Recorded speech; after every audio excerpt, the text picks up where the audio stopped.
Publicity and blogger outreach. If your artist has some new music coming out or they're about to go on the road, you probably are planning on doing some blogger outreach. I get asked all the time, is it worth the trouble anymore? I mean, is it even worth hiring a publicist? Are there any blogs left out there that actually move the needle? Well, it's a little more complicated than that, big picture wise, and I'll explain. So, look, there aren't very many outlets these days that you can see a direct correlation between a feature or a premiere and sales or streamed. I mean, it's pretty much over in that regard. Programmatic ad revenue, that's where ads are placed on websites and blogs based on page views.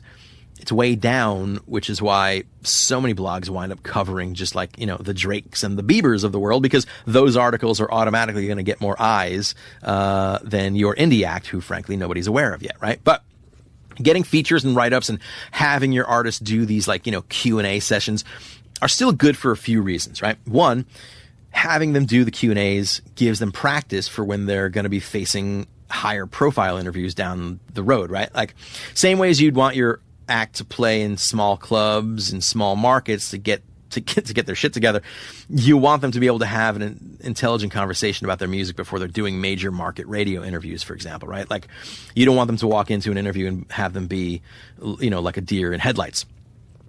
Two, getting these features gives the artists more content to share on their socials, right? So if they're touring or if they've got a new single or a video out, it's great to be able to tweet out links, the press links, just to show fans, new fans and old fans, that there's stuff going on and people are talking about them. Perception is reality after all, right? Three, the features also help with the ever elusive Spotify and Apple Music algorithms. The more mentions your acts have on the interwebs around their new single release, the more they're going to pop onto the radars of the in-house music curators at Spotify and Apple Music and the like.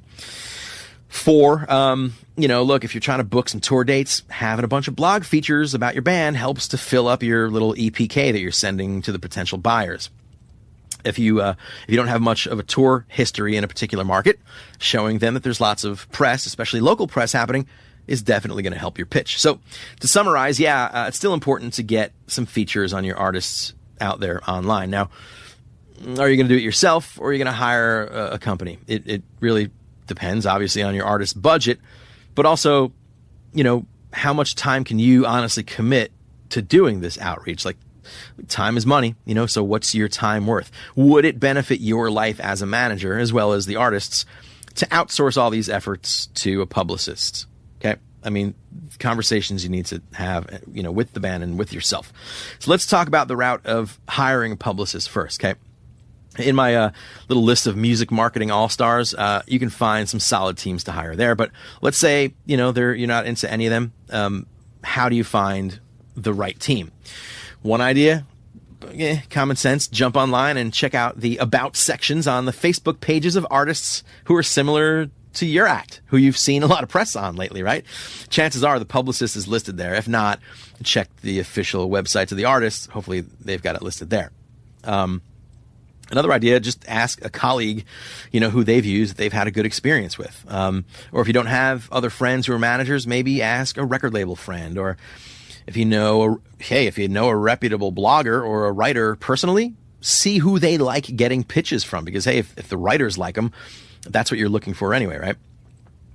So once you find a company you seem to like, they look good on paper, you figured out what you've got to spend and what they're going to charge, you've bounced around ideas about, target blogs and other press art outlets that are going to be a good match. Here are a couple of other questions you should be asking them before you cut them a check. One, how many other projects are they working at the same time as yours? Because look, there are only so many hours in the day, and if they're in the middle of too many other campaigns, you're not going to get the attention you deserve. Of course, they'll all tell you that, well, yeah, we've got the time, otherwise we wouldn't take on the project, but see if you can find out exactly how busy they're going to be with other stuff. Two, how often will they report to you?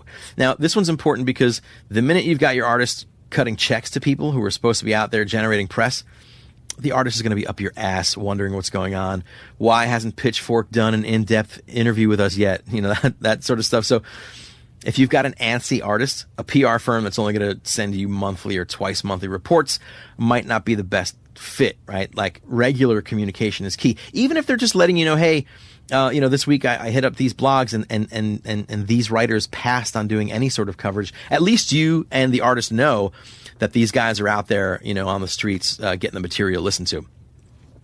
So look, once you've got a publicist on board as part of your team, you got to stay on top of them to make sure that they're being as communicative as possible, and also that they're held accountable to everything you talked about in regards to the plan of attack, right? Stay up in their grill without being a complete pain in the ass. Also, keep them in the loop, definitely, with everything else happening with the artist. So, for example, if, something great on the radio side of things just happened, that could be a great addition to their outreach to bloggers. Or, hey, maybe you just landed a big placement in a commercial or something. This will keep them informed and excited about the project, and they'll be able to sound like they know what they're talking about when they do have a conversation with the writer, right?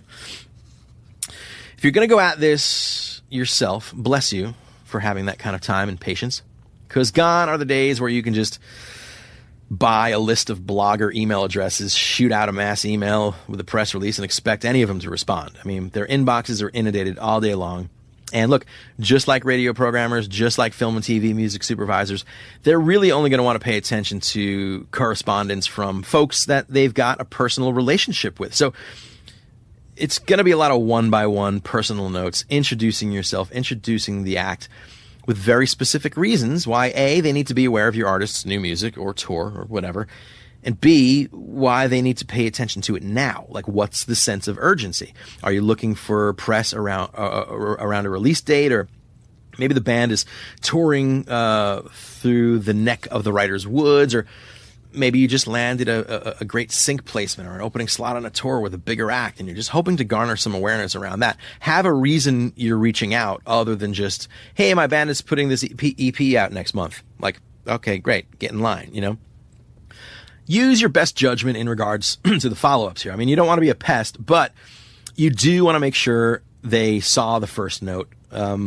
And totally okay to reach out when something else newsworthy pops up, into play. But like, don't get discouraged if you don't hear right back.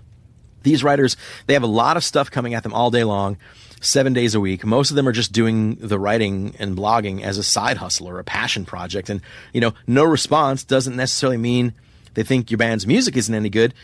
It just means they're busy, right? So little by little, once you establish a rapport and a relationship with these folks and they feel comfortable hearing you out and giving you criticism, they're going to be more apt to seriously consider the material you're sending them to write about.